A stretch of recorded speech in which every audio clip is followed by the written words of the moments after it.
বসেছি যে মজলিসের বাদী মোহাম্মদ আশিকুর রহমান, শেখ মোহাম্মদ আশিকুর রহমান, ঠিক আছে।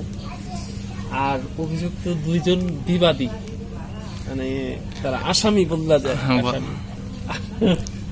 আসামি বলা যায় আর কি, যতক্ষণ পর্যন্ত না তাদের অভিযোগ তারা খণ্ডাইতে পারে ততক্ষণ পর্যন্ত তাদের বলা যায়। যদি তারা তাদের অভিযোগ খণ্ডাইতে পারে তাহলে তারা নির্দোষী হয়ে যাবে, তখন তাদের আর আসামি বলা যাবে না। তো দুইজন আসামি, তাদের নামে অভিযোগ করা হয়েছে। যেহেতু তারা আগে অভিযোগ করে না, তাই সে যদি আগে অভিযোগ করতো তাহলে আশিকের ক্ষেত্রে আসামি হয়ে যেত। যা হোক, আমি কিছু বলবো এখানে, না বলা যাবে না। একটা কথা ছিল কি, হচ্ছে একজন কথা বলবে, কথা তাকে শ্রবণ করতে হবে, তার কথা শেষ হবে, দেন সে তার সমস্ত কথা বলবে। এটা হলো বিষয়। একজন কথার মাঝখানে বলা যাবে না, কথা বলে ঝগড়া লাগে। মানে যাকে বলে হইতেছে সায়েন্স অফ স্টুপিড, না যাকে বলা হচ্ছে কথার ড্যান্স, বাংলা ড্যান্স, ও ঠিক আছে, কাউন্টার দেওয়া যাবে না যাকে বলে। তো এখন আমাদের যেহেতু ও লুক দিতেছে, যেহেতু এখানে হচ্ছে আশিক বাদী, সেহেতু আশিকই কথা উপস্থাপন করুক, তোমরা দুজন শুনবা, তারপরে একজন করে একজনের যুক্তি খণ্ডন করবা, ঠিক আছে। এখন আশিক, তুমি তোমার কথা বলতে পারো। ধন্যবাদ বিচারক মহোদয়, আপনাকে এত সম্মান আর কি। ধন্যবাদ মাই লর্ড।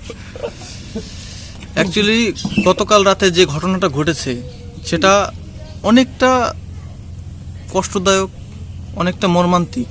এখানে মানুষ ওই সময়টা মনে হচ্ছিল যে এটাই মনে হয় আমার শেষ রাত। ভাই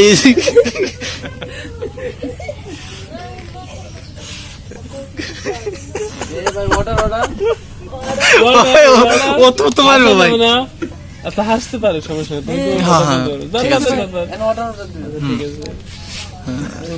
সে ঘটনাটা কিভাবে বিশ্লেষণ করব তা আমি ভাষা খুঁজে পাচ্ছি না, এতটা কষ্টদায়ক এবং হৃদয় বিতরক। অ্যাকচুয়ালি ঘটনাটা হয়েছে কি,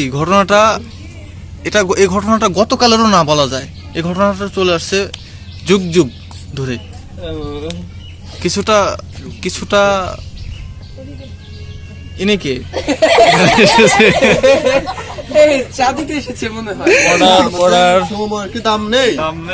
আসামি বলে সময়ের দাম, আসামি বলে সময়ের দাম নেই।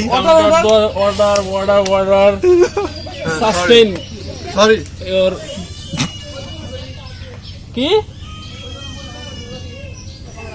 হ্যাঁ,